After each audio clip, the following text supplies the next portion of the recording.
Salut à tous, c'est Chris de canonadephoto.fr. Cette semaine, on parle en vidéo d'un accessoire utile pour les passionnés de Minolta X300, entre autres, le flash Nissin ou vulgairement appelé lampe.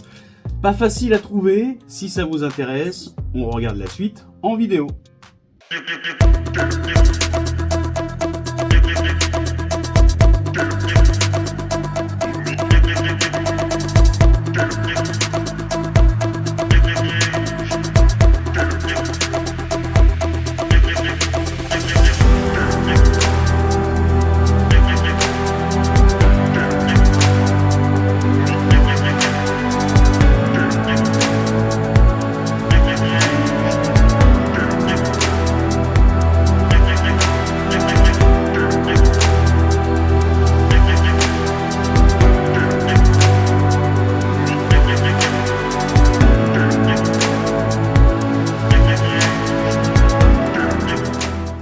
Alors, le voici, je vous le présente, le Nissin.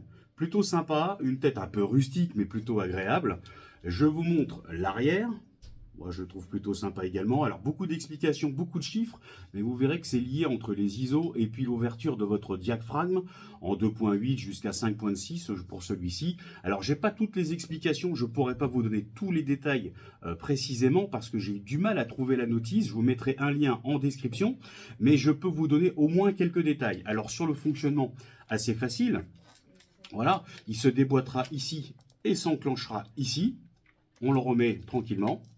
On l'emboîte, on serre la petite vis de réglage qui viendra le programmer et je vais vous montrer précisément dans quelques instants comment il fonctionne avec un plan de dessus. À tout de suite.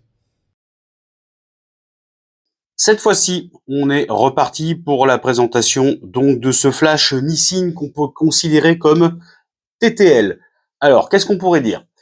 La durée du flash en moyenne est de 1/500e, ce qui n'est pas négligeable quand même, c'est à peu près rapide, je trouve que c'est plutôt excellent.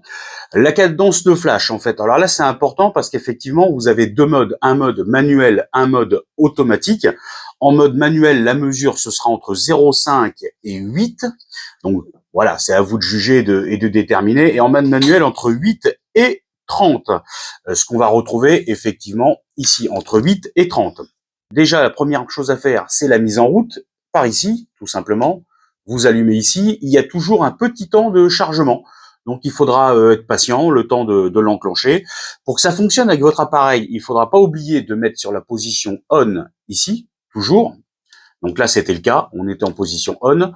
Vous le laissez s'activer tranquillement. Une fois que, normalement, il est capable de flasher, vous préparez votre déclencheur. Vous devriez normalement avoir, alors ici l'éclairage effectivement il est bon, donc effectivement vous n'avez pas la lumière qui s'installe ici, mais normalement effectivement si l'éclairage était très faible, on devrait avoir ici le petit éclairage qui vous dirait que votre flash Nissin est prêt pour flasher. Bon, c'est pas le cas actuellement, donc peut-être qu'en le mettant en position 930, on va avoir effectivement une luminosité très basse. Je le mets en position 100, sans ISO ici, pour effectivement l'activer, mais bon, je vous dis, avec les éclairages du studio, il y a peu de chances effectivement que ça fonctionne.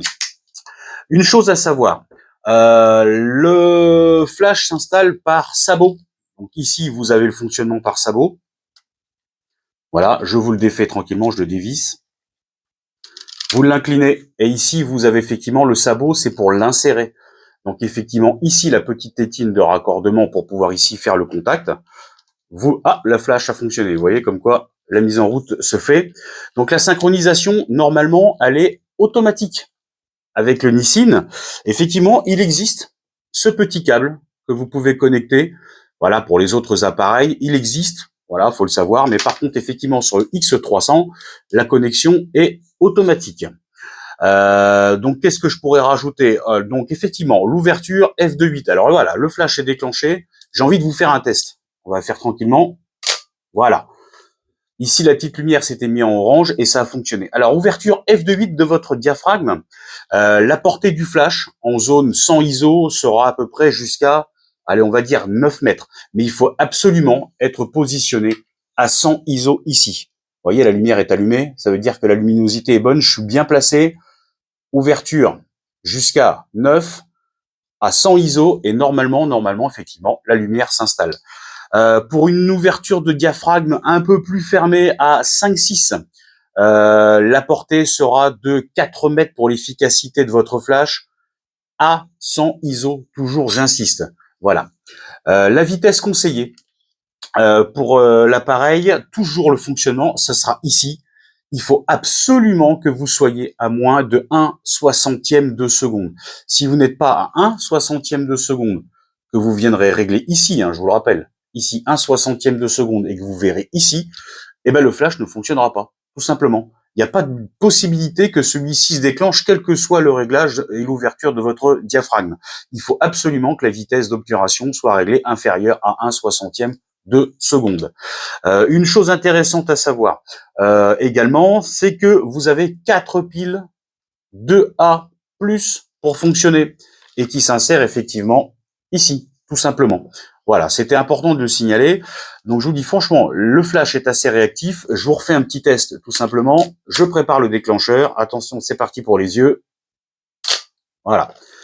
Ça pas mal. Moi, je regrette pas du tout de l'avoir chopé entre guillemets avec l'appareil parce qu'effectivement, il va me permettre de faire des zones un petit peu plus sombres, que ce soit pour la famille ou voilà des repas de famille entre amis. Je pense que c'est plutôt sympa. C'est pas un luxe et n'oubliez jamais d'ailleurs d'éteindre ici sur off. C'est pas un luxe et je voulais quand même vous le présenter parce qu'il était intéressant de savoir effectivement qu'il existe encore et vous pouvez le trouver sur Le Bon Coin, sur d'autres sites. Effectivement, je vous mettrai les liens en description. Et vous verrez que ça varie entre 6, 10, 15, 20 euros. Vous en trouvez beaucoup aux États-Unis autour d'une quinzaine de dollars.